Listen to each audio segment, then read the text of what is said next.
Okay, happy Monday. Today we're in 1 Kings chapter 13. Let's get into it. And behold, a man of God went from Judah to Bethel by the word of the Lord.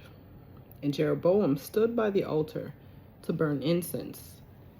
Then he cried out against the altar by the word of the Lord and said, O altar, altar, thus says the Lord, behold, a child, Josiah by name, shall be born to the house of David, and on you he shall sacrifice the priests of the high places, who burn incense on you, and men's bones shall be burned on you.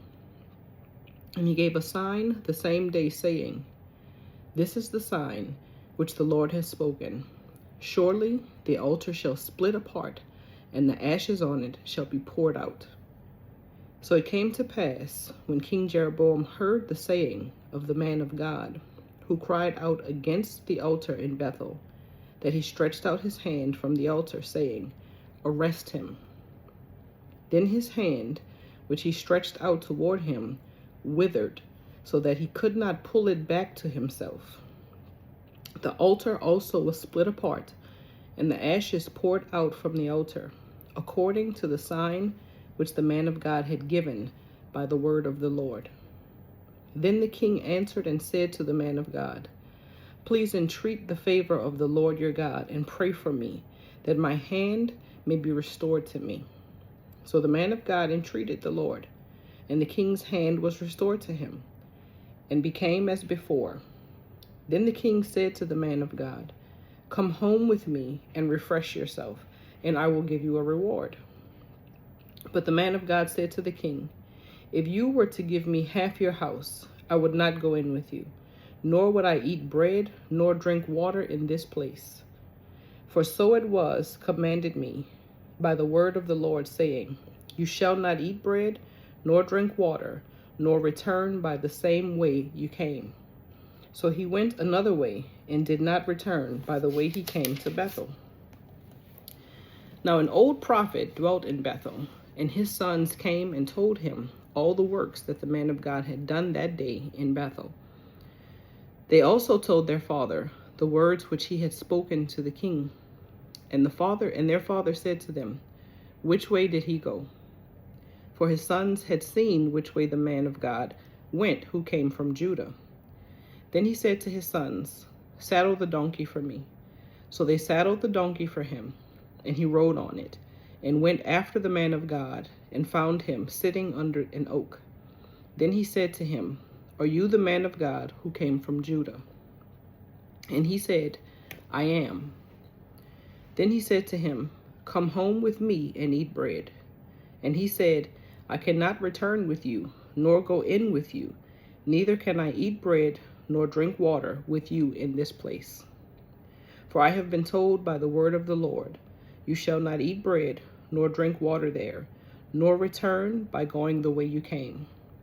He said to him, I too am a prophet as you are, and an angel spoke to me by the word of the Lord, saying, Bring him back with you to your house, that he may eat bread and drink water. He was lying to him. So he went back with him, and ate bread in his house, and drank water.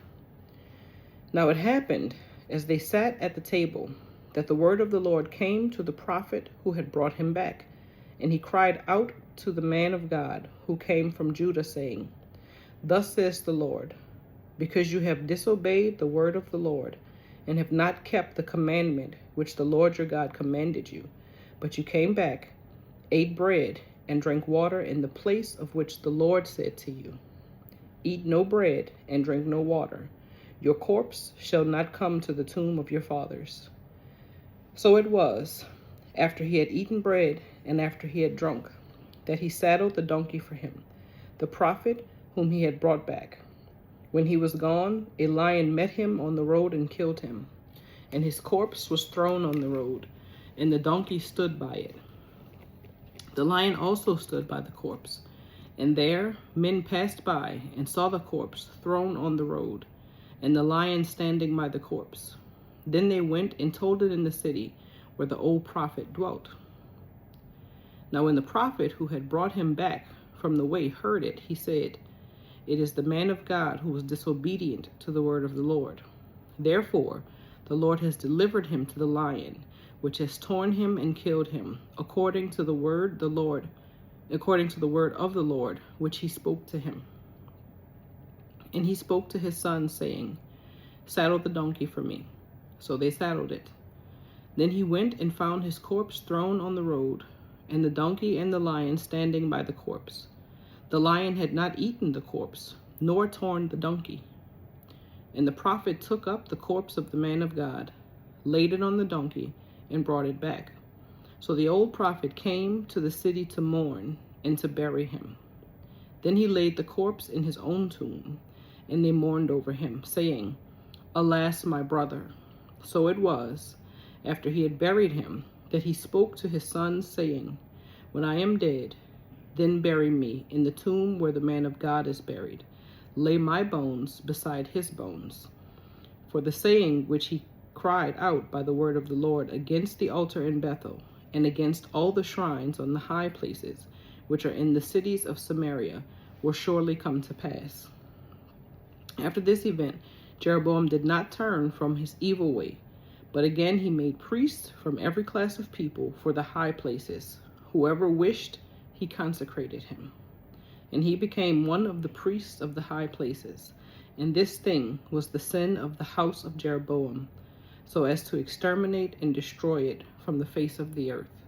May the Lord add a blessing to the reading of his word. Have a good day.